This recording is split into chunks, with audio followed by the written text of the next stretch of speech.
যখন বন্ধু কালো বর্ণের নীল চক্ষু বিশিষ্ট দুইজন ফেরেশতা কবরের মধ্যে যখন প্রবেশ করবে রে, ও বন্ধু ওই মৃত্যু ব্যক্তিটাকে উঠিয়ে বসাবে। ওনাকে উঠিয়ে বসানোর পরে আমার নবী সম্পর্কে প্রশ্ন করবে। নবী সম্পর্কে প্রশ্ন করার পরে সঙ্গে সঙ্গে তিনি উত্তর দিয়ে দেবেন। উত্তর দিতে দেরি রে, আমার আল্লাহ সঙ্গে সঙ্গে জানিয়ে দেবেন ওই কবর আমার ওই বান্দার জন্য দৈর্ঘ্য এবং প্রস্থে 70 গুণ চওড়া হয়ে যায়। পৃথিবীর মানুষ, গোটা পৃথিবীর মানুষ, আত্মীয় স্বজন, পাড়া পড়শি সবাই দেখতে পাবে বন্ধু তার কবরটা মাত্র 3.5 হাত মাটির ঘর, কিন্তু আসলে ভিতরে দৈর্ঘ্য এবং প্রস্থ ফাতালে এবং দিগিলে, বুঝলেন আপনারা কি? পাতালে এবং দিগিলে 70 গুণ বন্ধু চওড়া করে দেওয়া হবে। জান্নাতি বিছানা বিছিয়ে দেওয়া হবে। নবীজির রওজা মুবারকের সাথে জান্নাতের সাথে তার কবরের যোগাযোগ করে দেওয়া হবে, যেটা তিনি প্র্যাকটিক্যাল বন্ধু দেখতে পাবে। এবার কি করবে? ওই মুমিন ডেকে ডেকে বলবে, ফেরেশতারা রে আমাকে ছেড়ে দে না, আমার আপনজন কান্না করতেছে, তাদের সাথে দেখা করব। হাদিস শরীফ প্রমাণ করেছে ফেরেশতারা বলবে, না না তুমি আর ফিরে যেতে পারবা না, তুমি নতুন বোর্ডের মতো ঘুমিয়ে থাকো। তোমার ওই প্রিয়জন যতদিন পর্যন্ত তোমাকে না ডাকবে জোরে জোরে সুবহানাল্লাহ। আল্লাহ রাব্বুল আলামিন তিনি বলে দিয়েছেন এখানে ক্ষান্ত নয়, তার কবরটা একেবারে আলোয় আলোয় ভরে যাবে, একেবারে আলোকিত হয়ে যাবে, নূরে নূরানি হয়ে যাবে, জান্নাতের সাথে স্বয়ং যোগাযোগ করে দেওয়া হবে। বন্ধু পরিপূর্ণ নিয়ামতে পরিপূর্ণ করে দেওয়া হবে। ফেরেশতারা বলবে নতুন বোর্ডের মতো ঘুমিয়ে যা, নতুন বোর্ডের মতো ঘুমিয়ে যা। ওই দিক দিয়ে আল্লাহ রাব্বুল আলামিন বলেছেন আল্লাহ রাব্বুল আলামিন বলে দিয়েছে শুধু ঘুমিয়ে থাকলে চলবে না, জান্নাতি খাবারও খাইতে হবে। আমি তোমাদের জন্য জান্নাতি খাবার বরাদ্দ করে দিলাম। আমি বলিনি, কোরআন থেকে প্রমাণ। এই এটা কি বোট খাওয়ার জায়গা রে? সবটি পকেটে ঢুকাও, সবগুলো পকেটে ঢুকাও, আমার দিকে দেখাও। তোমাদের সাউন্ড কিন্তু কাউন্টিং হচ্ছে। Stop your mouth everybody, you listening my lecture very attentively. তুমি যদি বলো আই সে ডোন্ট অ্যাকসেপ্টেবল, আমি বলবো I say go to your seat. বাসায় গিয়ে ঘুমাও, মজা পাবা। তবে দুইটা চোখ খাটার পরে বুঝবা ঘুম কাকে বলে, কত প্রকার কি কি। দেখো না ওই যে কনকনে শীতের মধ্যে তোমাদের এলাকার মানুষ কোথায় ঘুমিয়ে আছে? তারা তো কাছে ঘুমাইতে পারছে। এখনকার যুগের ছেলেদের ঘুমের নসিব যে কোথায় হবে আমি নিজেও জানি না, কারণ মুরব্বীদের অন্তর এখনো খুঁজতে আল্লাহ রাসূলের প্রেমে ভরা। বর্তমান প্রজন্মের যুবক যুবতী ম্যাক্সিমাম হিংসা, নোংরামি আর আত্মগরিমায় ভরা।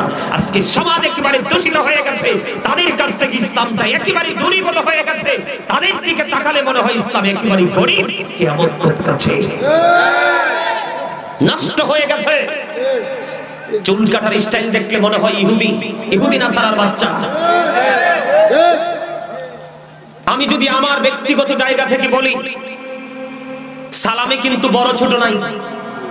ছোটকে আমার নবীজি ছোটকে সালাম দিয়েছেন, বড়কেও সালাম দিয়েছেন, শিখিয়েছেন। আজকে আমি যদি ব্যক্তিগতভাবে বলি, এক ঝাঁক ছেলে আমার সামনে দিয়ে যাচ্ছে, আমি তাকে সালাম দেওয়ার সময় কনফিউজ হয়ে যাব। তার কারণ এটা কি মুসলমানের বাচ্চা না কোনো ইহুদির বাচ্চা চিনা যায় না। কথা বলেন না কেন? আল্লাহ কুমুরুল হক কথা একটু তিতা, কিন্তু আল্লাহ বলেছেন আকুলু কাওলান সাদীদা। আল্লাহ বলেছেন সে দ্য রাইট থিং, সত্য কথা বলো, সঠিক কথা বলো। কেন? হযরত মুহাম্মদ সাল্লাল্লাহু আলাইহি সাল্লাম was born in a country. His father's name was Abdullah. His mother's name was Amina. His father said died before he was born. He lost his mother in his childhood. He was very truthful. Sallallahu al-Mawlana al-Azim wa sadaqa rasuluhu an-Nabiyul Habibul Kareem. Allahর কথা যেমনি সত্য, রাসূলের কথাও তেমনি সত্য। ইহুদি নাসারারা পর্যন্ত বলেছেন he was very truthful. নবী মুহাম্মদ শ্রেষ্ঠ সত্যবাদী ছিলেন। আওয়াজ তুলে বলেন সুবহানাল্লাহ। দুর্ভাগ্যজনক হলেও সত্য, আমরা মুসলমান কিন্তু সত্যবাদী হতে পারলাম না।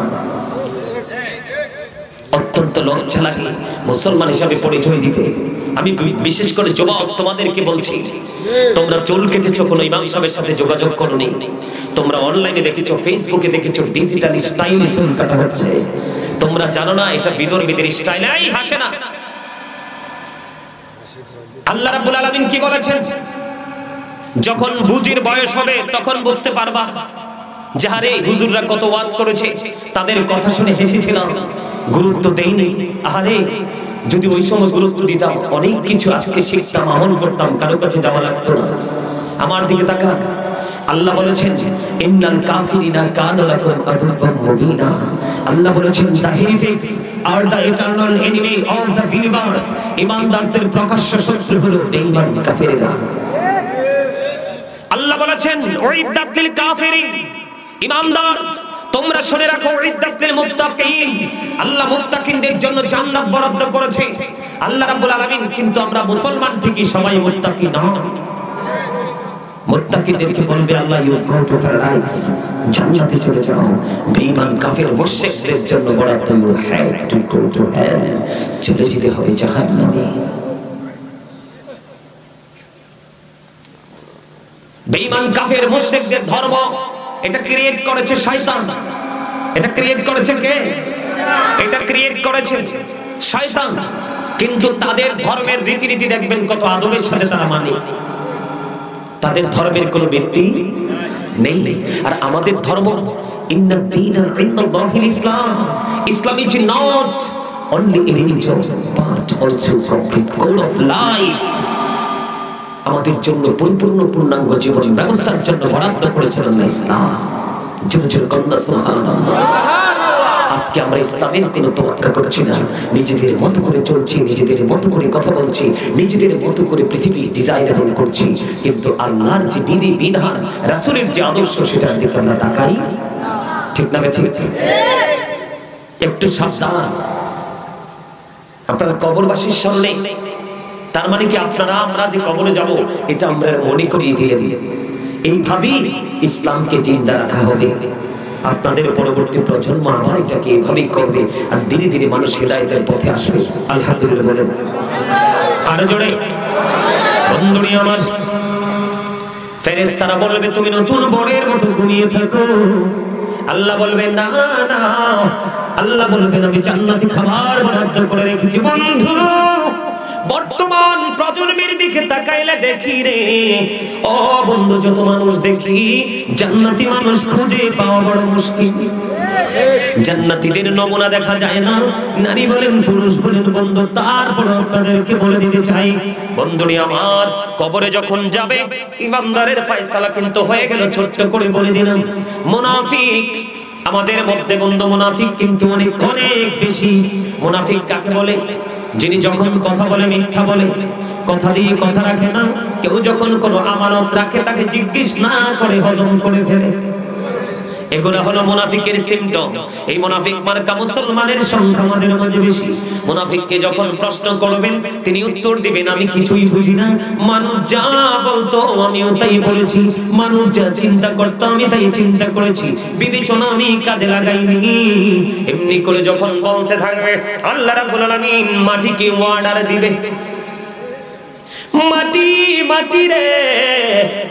যেই হাবিব হাদিসে কুদসি খুলে দেখেন লাউলা কালামা আজহারতু রাবুবিয়াতি, আমি যদি আপনাকে প্রকাশ না করতাম আমি প্রভুর প্রভুত্ব প্রকাশ হতো না। আজকে আমরা আল্লাহ যে ডাকি, আজকে আমরা নামাজ যে পড়ি, আজকে আমরা কোরআন তেলাওয়াত করি, আজকে যত ভালো ভালো আমলগুলো করছি রে সবগুলো প্র্যাকটিক্যালি নবী এনে দিয়েছে। এই জন্য আল্লাহ পাওয়ার স্টেশন হলো বন্ধু মদিনা। আল্লাহর কাছে যাওয়ার টিকেট আসে মদিনার কামলেওয়ালা থেকে। নবী সম্পর্কে, আমার হাবিব সম্পর্কে জিজ্ঞেস করলো। সে বলে আমি কিছু জানি না, মানুষ যা বলতো আমি তাই বলেছি, মানুষ যা চিন্তা করতো আমি তাই চিন্তা করেছি, সত্যিকারের বিবেক আমি খাটাইনি। আল্লাহ মাটিকে ডাক দিয়ে বলবে, মাটি, মাটি রে, তুমি তাকে এমন ভাবে চাপ দাও। ও বন্ধু, হাদিস শরীফের মধ্যে এসেছে কবর বড় ভয়ঙ্কর। মাটিকে যখন বলবে, মাটি বন্ধু এমন ভাবে তাকে চাপ দিবে। আমি আপনার আমার দিকে তাকান, এই যে দুইটা হাতের মুঠ আমি একদিকে করলাম বন্ধু, এখন যদি একটা হাতের হাত যদি আরেকটা হাতের মধ্যে ঢুকে যায় কেমন লাগবে? সহ্য করা যাবে বন্ধু? আদম সার বড় বড় এই গ্রামের আমার ভাই, আমার বাবারা, আমার মা বন্দিকে ডেকে ডেকে বলবো, মা গো, হৃদয়ে জানা না খুলে তোমরা সবাই শোনো, আজকে ঘুমিও না। ও বন্ধু, আল্লাহ রাব্বুল আলামিন মাটিকে অর্ডার দিবে, মাটি একটা চিপ দিবে রে, একটা হাড়ের ভিতর আরেকটা হাড় বন্ধু ঢুকে যাবে। জোরে জোরে নাউজুবিল্লাহ। পৃথিবীর বুকে বন্ধু অসুস্থ হলে ডাক্তারের কাছে নিয়ে যায়, কোনো না কোনো অবস্থা খোঁজে, ওষুধে যদি কাজ না হয় ওপেন হার্ট সার্জারি হয়, ঠিক কিনা বলেন? বা বিভিন্ন সার্জারির মাধ্যমে সমাধান করা হয়। বন্ধু, মুমিন হও, মুনাফিক হইও না, অমানুষের সাথে প্রেম করিও না।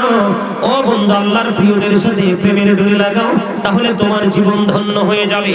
বন্ধুরি আমার দিকে তাকান, তার হাতের মধ্যে একটা হাড়ের মধ্যে আরেকটা হাত ঢুকে যাবে, একটা বডির একটা অঙ্গ আরেকটা অঙ্গের মধ্যে ঢুকে যাবে, চিৎকার করতে থাকবে। ওই যে বলেছে, আল্লাহ বলেছেন লা ইয়ামুতু, মরতে পারবে না। People will not die that day. সেদিন মানুষ মরতে পারবে না। ফিহা ওয়ালা Yahya, people will not be able to live that day. সেদিন মানুষ বাঁচতেও পারবে না। ওমা হুম আনহু বিগাইবিন, people will not be able to escape that day. সেদিন মানুষ সেখান থেকে পালাতেও পারবে না। আওয়াজ তুলে তুলে বলুন নাউজুবিল্লাহ। সহ্য করতে পারবো সেদিন? বলেন কি হয়ে যাবে? এক একটা হাড় এক একটা হাড়ের মধ্যে ঢুকে যাবে, এটা কন্টিনিউ এই সাজাটা বহাল থাকবে। দুঃখজনক হলেও সত্য, লা ইয়ামুতু ফিহা ওয়ালা ইয়াহইয়া ওমা হুম আনহা বিগাইবিন। বাঁচার সুযোগ নাই, পালাবারও সুযোগ নাই। তিনি শুধু কোথায়? কবরের যে ফার্স্ট স্টেজ, এটাতে তিনি হেরে গেলেন। এই কারণে বন্ধু, ইসলামের তৃতীয় খলিফা হযরত উসমান ইবনে নুরাইন রাদিয়াল্লাহু তাআলা আনহু, রাসূলের দুই কন্যার অধিকারী তিনি হয়েছিলেন, এই জন্য তাকে দুই নূরের অধিকারী বলা হতো। বন্ধু, হযরত উসমান রাদিয়াল্লাহু তাআলা আনহু কবরের কিনারায় যখন যাইতো রে, তাহলে ওনার দুই চোখ দিয়ে বন্ধু ঝর্ণার মতো পানি প্রবাহিত হতো। ওনাকে যখন প্রশ্ন করা হলো, আপনি যখন কবর হাসরের, আপনার যখন জান্নাত জাহান্নামের আলোচনা হয়, আপনি ক্রন্দন করেন না? কবর দেখলে আপনার কান্না শুরু হয়ে যায়। কেন গো, কেন গো আপনি এত কাঁদেন? আপনার দুইটা চোখের দিকে তাকাইলে মনে হয় দুইটা চোখ যেন আপনার ঝর্ণা হয়ে গেছে। কেন গো, আপনি তো বিশিষ্ট চারজন খলিফার মধ্যে একজন, কেন গো আপনি কবর দেখলে এত কাঁদেন? হযরত উসমান ইবনে নুরাইন রাদিয়াল্লাহু তাআলা আনহু বলল, হায়রে কবর, পৃথিবীর মানুষ যদি কবর সম্পর্কে জানতো তাহলে হাসতো খুবই অল্প, কাঁদতো অনেক বেশি। বন্ধু, মোটা তাজা পশু খেয়ে আনন্দ উল্লাস করতো না। ও বন্ধু, তারা সব সময় বন্ধু চিন্তিত হতো। উসমান রাদিয়াল্লাহু তাআলা আনহু তিনি বললেন, কবর হলো বরযুখী জীবনের প্রথম ধাপ। হায়রে, এখানে যিনি বিজয়ী হবেন সবগুলো তার বিজয়ী হয়ে যাবে, এখানে যিনি ধরা পড়ে যাবে রে, ও বন্ধু, তার বাকি সবগুলো তার জন্য বিপজ্জনক। এই জন্য কবর দেখলে কান্দি, চোখের পানি অটই চলে আসে বন্ধু, জোরে জোরে আল্লাহু আকবার। এবার আসেন আমি তাদের মর্যাদা কেমন সাহাবায়ে কেরামে। আল্লাহর হাবিব বলেছেন, ক্বালা মান সাব্বা নাবিয়া ফাতরুহু ওয়া মান সাব্বা আসহাবি ফাদরিবুহু।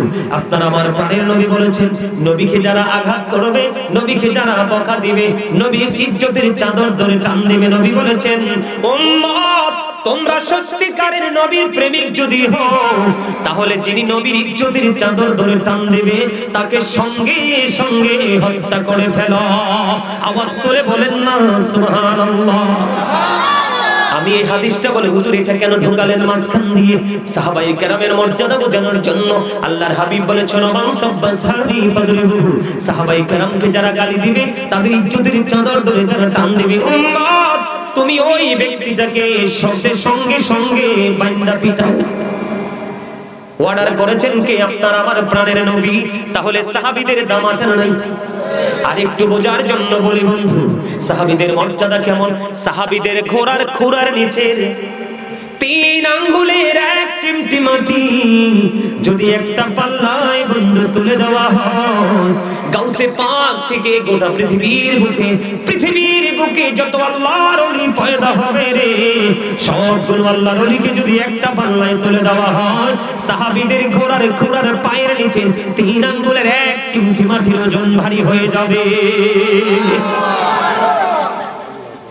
এত মর্যাদা যাদের, জান্নাত নিশ্চিত।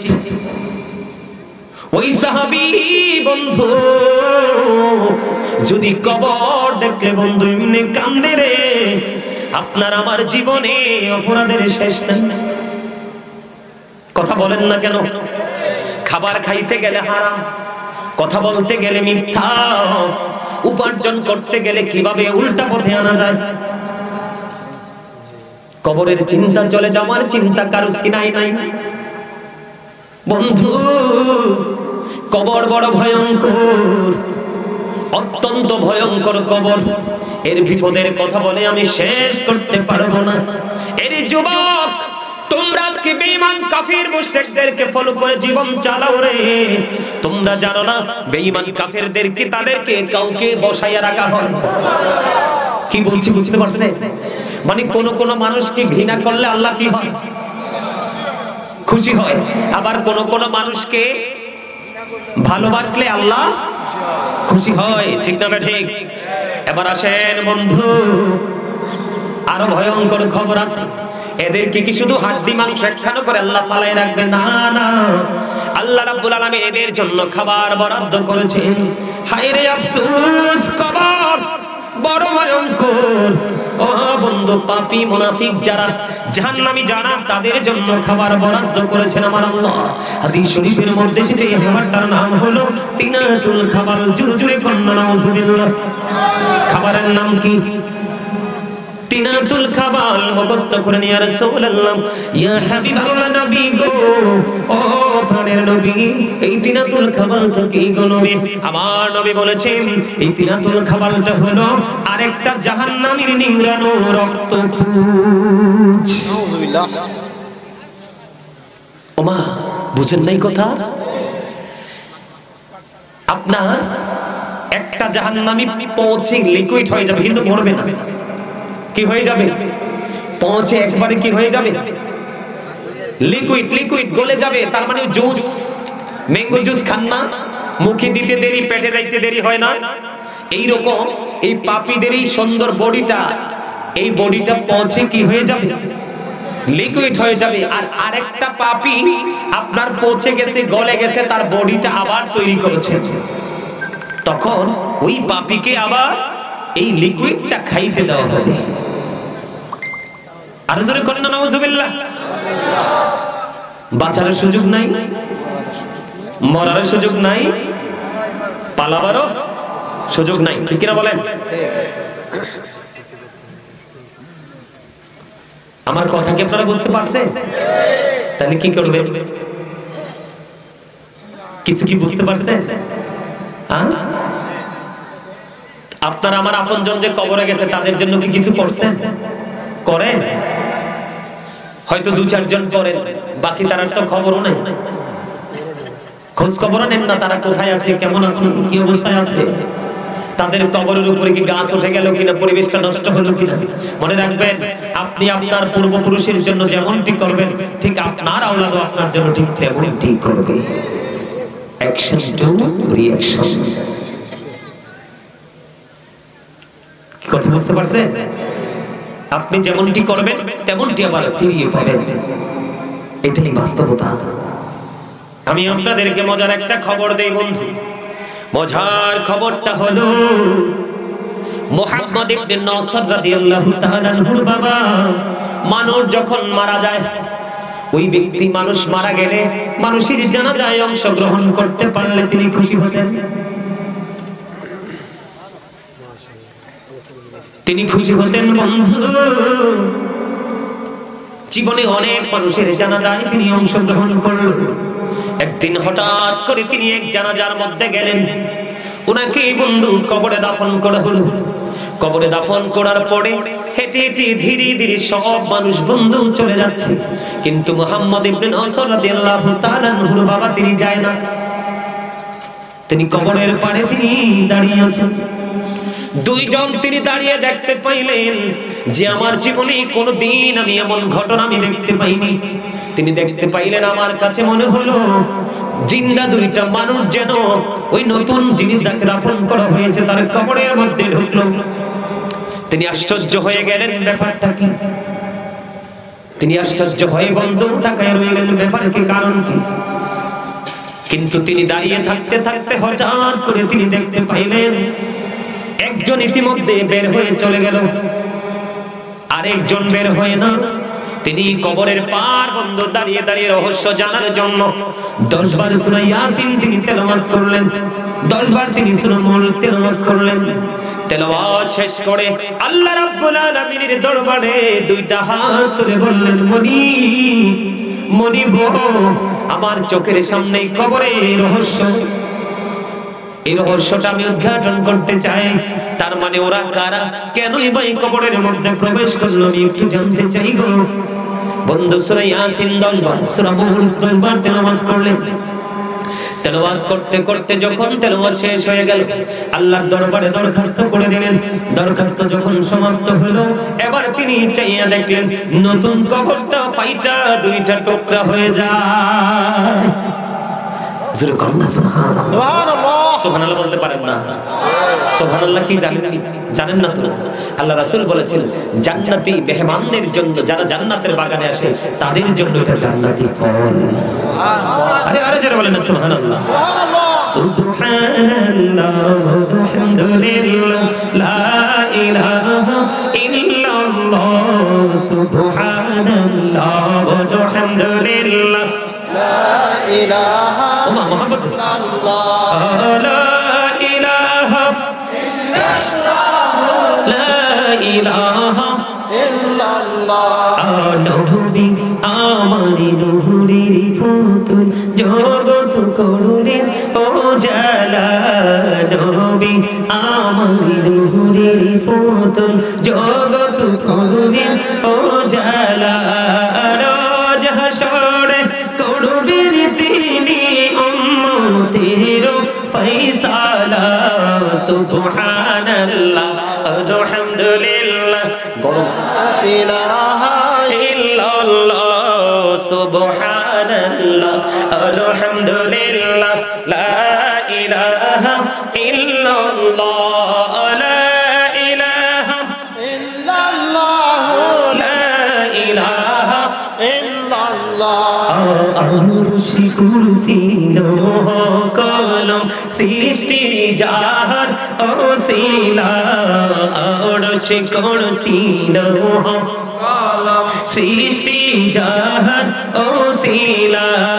নিজে আল্লাহ খুশি হইয়া নাম রাখিলেন হাবিবুল্লাহ।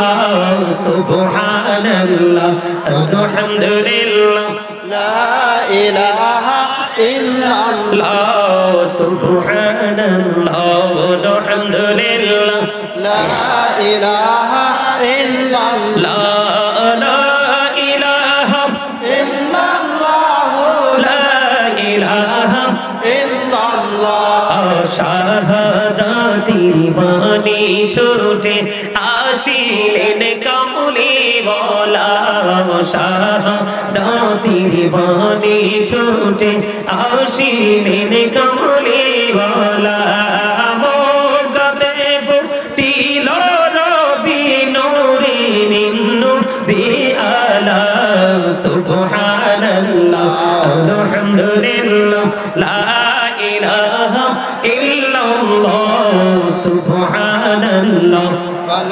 আলহামদুলিল্লাহ লা ইলাহা ইল্লাল্লাহ লা ইলাহা ইল্লাল্লাহ লা ইলাহা ইল্লাল্লাহ শাহাদাতের বাণী ছুটে আসিলেন কামলি ওয়ালা শাহাদাতের বাণী ছুটে আসিলেন কামলি ওয়ালা মক্কাতে ফুটিল রবি নূরে মিন নূরে আলা সুবহানাল্লাহ আলহামদুলিল্লাহ লা ইলাহা ইল্লাল্লাহ লা ইলাহা ইল্লাল্লাহ লা ইলাহা ইল্লাল্লাহ নামের সাথে নাম মিশাইয়া যারে আল্লাহ পাঠাইলা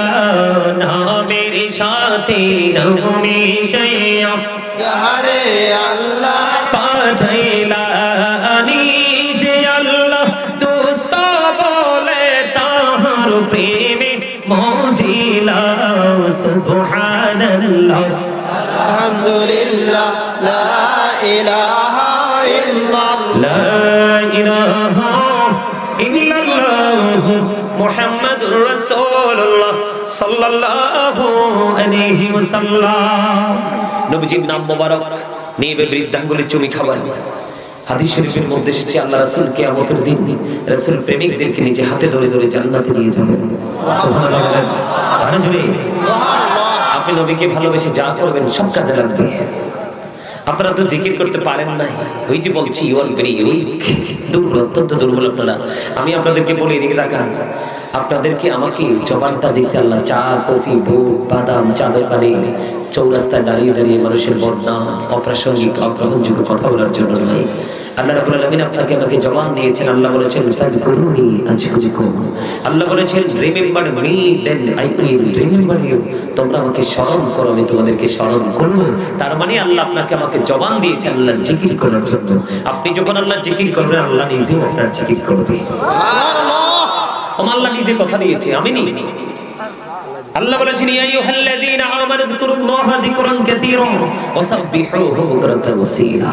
আল্লাহ বলেছেন ঈমানদারগণ তোমরা বেশি বেশি করে আল্লাহর জিকির করো, সকাল তো সন্ধ্যা আল্লাহর পবিত্রতা ঘোষণা করো। কেমন করে করব? আল্লাহ বলেছেন আল্লাহ বলেছেন কইতে বলি হ্যাঁ কইদা ফাযকুরুল্লাহা কিয়ামান, দাঁড়িয়ে জিকির করো, কুউদান বসে জিকির করো, ওয়ালা যুনুবিকুম শুয়ে শুয়ে জিকির করো। তারপরেও জিকির বন্ধ করা যাবে না, কারণ জিকির হলো জিকির করা ফরজ। আপনি কি মনে করছে আল্লাহ কয় বান্দা তুমি জিকির করে করে আমার দিকে হেঁটে হেঁটে আসো, আমি তোমার দিকে দৌড়ে আসি। আপনারা তো মজা বুঝেন না, এই কারণে শুরুতে বলছিলাম লবণ না দিলে স্বাদ হয় না, স্বাদ না হলে খাওয়া যায় না। ঠিক তেমনি আল্লাহ রাসূলের প্রেমিক হওয়া লাগবে আগে। আপনি যতক্ষণ প্রেম করতে না পারবেন ততক্ষণ আপনার কাছে আমলটা মজা লাগবে না, আর যতক্ষণ মজা না লাগবে ততক্ষণ আমল করতে মনটাও চাইবে না। বুঝে নিতে হবে, ক্লাস ভালো টিচার থেকে ক্লাস করবেন। একটি দক্ষ এক্সপেরিয়েন্স ম্যান হিসেবে যে টিচারটা বিচিত হয়েছে, অনেক গবেষণার পরে ওই সমস্ত টিচার থেকে টিচিং নেবে, তাহলে কোনোদিন পথভ্রষ্ট হবেন না। কথা কি আমার বুঝে আসে? এই যেগুলো বলছি এগুলো মেনে চলবেন। ওই যে বলতে লাগিয়া জিকিরে চলে গেছি কেন জানেন?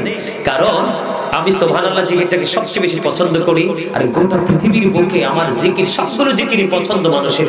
এর মধ্যে একটু আগে যে জিকিরটা করেছি এটা গোটা পৃথিবীর হৃদয়ে ছড়িয়েছে। আমেরিকা থেকে আমার একজন ভালোবাসার মানুষ, তিনি বলেছেন, ইনি বৃদ্ধ হয়ে গেছেন, তিনি বলেছেন আমার জীবনে সুবহানাল্লাহ জিকির কতবার শুনেছি, কিন্তু গাজী সুলাইমান আল কাদরির সুবহানাল্লাহ জিকিরের মতো তো মিষ্টি জিকির জীবনে কারো মুখ থেকে শুনতে পাইনি। আলহামদুলিল্লাহ বলে, কারণ এটা আমার জবানের কারণে মিষ্টি হয় নাই, আমার নবীজি বলেছেন এটা জান্নাতের ফল, এইজন্য আমি বেশি বেশি খাই, এইজন্য আমার কাছে বেশি ভালো লাগে। হযরত ওবাইদুল্লাহ রাদিয়াল্লাহু তাআলা প্রশ্ন করলেন, ইয়া রাসূলুল্লাহ সুবহানাল্লাহর মানে কি?